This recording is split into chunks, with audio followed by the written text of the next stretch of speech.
Asik 629 Siniar Pajak. Asik. Oke. Kali ini kami akan membahas tentang surat keterangan bebas atas pengalihan tanah dan atau bangunan. Nah, sebelumnya itu mohon dukungannya kawan pajak semua untuk like, komen, dan subscribe channel YouTube KPP Pratama Tulungagung. Oke, mohon dukungannya ya kawan pajak.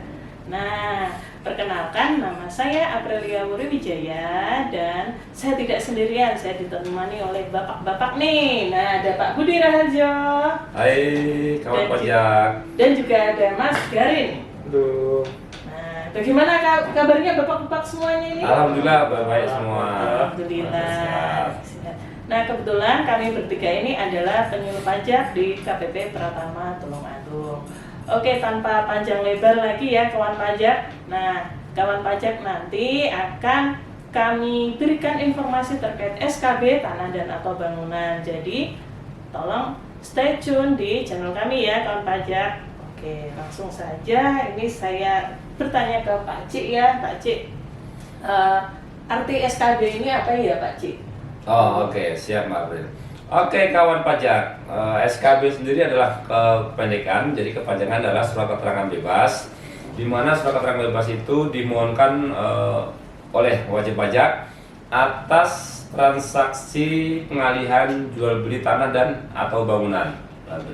Jadi pada dasarnya adalah semua transaksi atas pengalihan tanah dan atau bangunan itu kan sebenarnya dikenakan pajak. Ya, tetapi ada beberapa poin ketentuan yang mana atas pengalihan tersebut dibebaskan atau dikecualikan. Jadi wajib pajak dengan ini harus memohon SKB. Jadi SKB adalah surat keterangan bebas Mbak April. Seperti gitu. itu.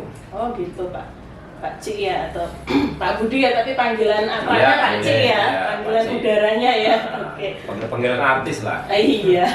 Jadi pada dasarnya semua pengalihan itu kena pajak penghasilan. Betul, ya Pak ya. Cik ya, tapi ada yang dikecualikan dengan memohon yaitu surat keterangan bebas atau yang disingkat SKB gitu kawan pajak. Nah, di sini itu SKB itu dasar hukumnya ada nggak? Ini saya ke Mas Garin, ada nggak dasar hukumnya? Ada Mbak, dasar hukumnya adalah Peraturan Direktur Jenderal Pajak Nomor 30 Tahun 2009 tentang tata cara pemberian pengecualian dari kewajiban pembayaran atau pemungutan pajak penghasilan atas penghasilan dari pengalihan hak atas tanah dan atau bangunan. Nah, di situ Mbak April ada beberapa poin yang diatur, diantaranya apa saja kategori yang dikecualikan dari pengenaan PPh yang diterbitkan dengan SKB. Kemudian ada tata cara pengajuannya atau prosedurnya, dan terakhir ada formulir dan juga persyaratan yang wajib dilampirkan ketika mengajukan surat keterangan bebas. Oh iya baik, jadi di peraturan tadi ya per 30 PJ tahun 2009 itu ada kategori pengecualiannya, terus ada formulirnya juga, dan ada tata cara dalam pengajuannya. Betul, seperti itu ya. Jadi ada pengecualiannya. Nah, kriteria yang dikecualikan dari pajak penghasilan pengalihan tanah ini apa ya Pak Cik? Oke, Mbak April kawan pajak. Jadi dari uraian per 30 PJ 2009 tadi ada beberapa item atau beberapa jenis yang dibebaskan ya Mas Garin, Pak April. Jadi yang pertama adalah ini khusus untuk orang pribadi kawan pajak. Jadi untuk transaksi atas pengalihan tanah dan atau bangunan khusus untuk orang pribadi itu yang transaksinya hanya sampai dengan 60 juta itu bisa mengajukan SKB ya. Jadi perlu dicatat lagi bahwa khusus untuk orang pribadi transaksi kurang dari 60 juta, jadi kawan pajak bisa mengajukan SKB jual beli atas tanah dan atau bangunan. Berikutnya adalah transaksi orang pribadi maupun badan ke pemerintah. Nah, itu juga bisa dimintaan SKB karena dengan asumsi bahwa pemerintah itu akan digunakan untuk fasilitas umum kan? Oh iya. Jadi itu bisa kawan pajak minta untuk permohonan SKB. Berikutnya adalah hibah, dari kawan pajak ya. Jadi hibah itu juga ada ketentuannya. Ketentuan yang mendasar adalah hibah itu bisa kita kabulkan itu dengan cara bahwa 1 derajat lurus Ya. Satu derajat. Jadi kalau udah ada bahasa maaf tidak enak body. Jadi hibah itu yang syarat utamanya adalah 1 derajat lurus Mbak ya, Mbak April ya. Jadi kalau di bahasa awamnya adalah dari bapak ke anak atau dari anak ke bapak. Oh, Nah, begitu. jadi Oke. kalau dari nenek ke cucu tidak bisa. Oh, nggak bisa. Atau dari anak ke kakak atau ke adik itu tidak bisa. Karena Mbak bukan, April. karena Iya, hanya karena 1 hanya derajat 1 ya yang derajat dikabulkan. lurus ke atas. Oh iya. Oke. Yang berikutnya adalah waris. Ya. Nah, kalau waris ini pengertiannya adalah kan sudah meninggal dunia. Nah, jadi kalau hibah tadi masih hidup, nah, jadi yang pemberi hibahnya masih ada. Sementara kalau waris ini adalah yang memberikan waris sudah tidak ada. Nah, jadi yang menerima waris itu bisa siapa saja, tapi dengan ketentuan bahwa dokumen ditandatangani. Jadi juga harus dimintakan SKB gitu. Dan perlu catatan untuk waris Mbak April dan Mas Gari ya, kawan pajak. Untuk waris bagi yang ber-NPWP ya, jadi syaratnya juga adalah harta yang diwariskan tersebut itu sudah dimasukkan ke dalam SPT tahunan. Oh iya. Ya, tahun pajak sebelum dimana almarhum itu meninggal dunia.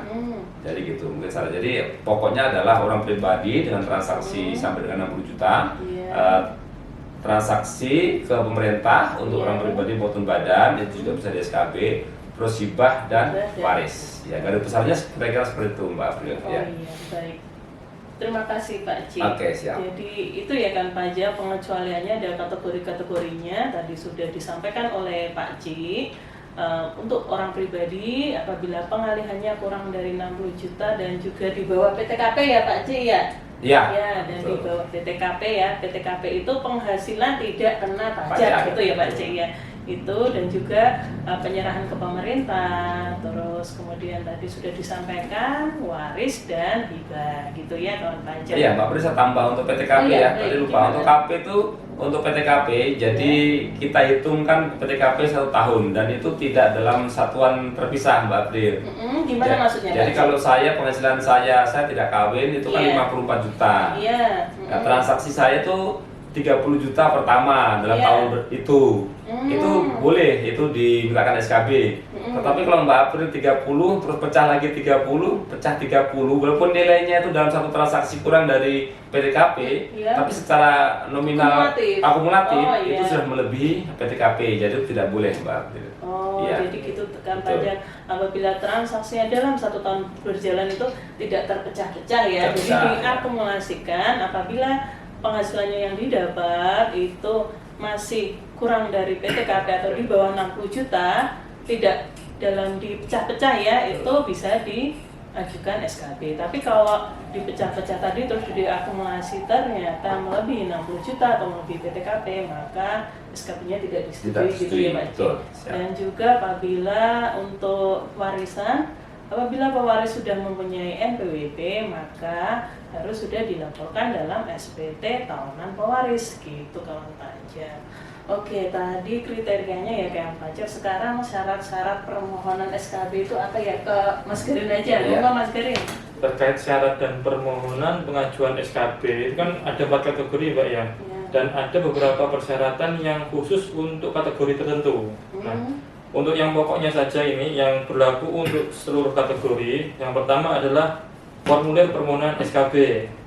Yang kedua adalah surat pernyataan baik itu pengalihannya karena jual beli, hibah atau warisan yang sesuai dengan Per 30 tahun 2009. Iya.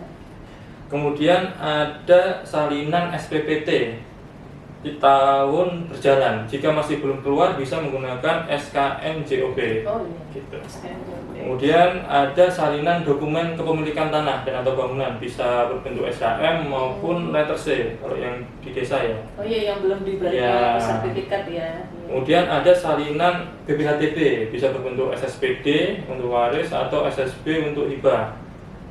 Nah, ini untuk beberapa kategori, jadi ada persyaratan khususnya. Yang pertama adalah salinan KTP dan KK bagi penerima waris dan penerima hibah. Jadi wajib ada semua. Jika penerima warisnya ada 4, ya semuanya harus ada KTP dan KK-nya masing-masing. Oh iya, baik. Kemudian untuk waris ada lagi fotokopi salinan akta kematian. Kalau belum ada bisa menggunakan surat kematian bisa dari pemerintah desa setempat atau kelurahan setempat. Kemudian ada fotokopi KTP dan KK pemberi hibah untuk transaksinya hibah. Kemudian untuk jual beli ada salinan kwitansi penjualan. Kemudian yang terakhir adalah salinan surat keterangan akta waris atau ahli waris jika transaksinya terkait dengan waris.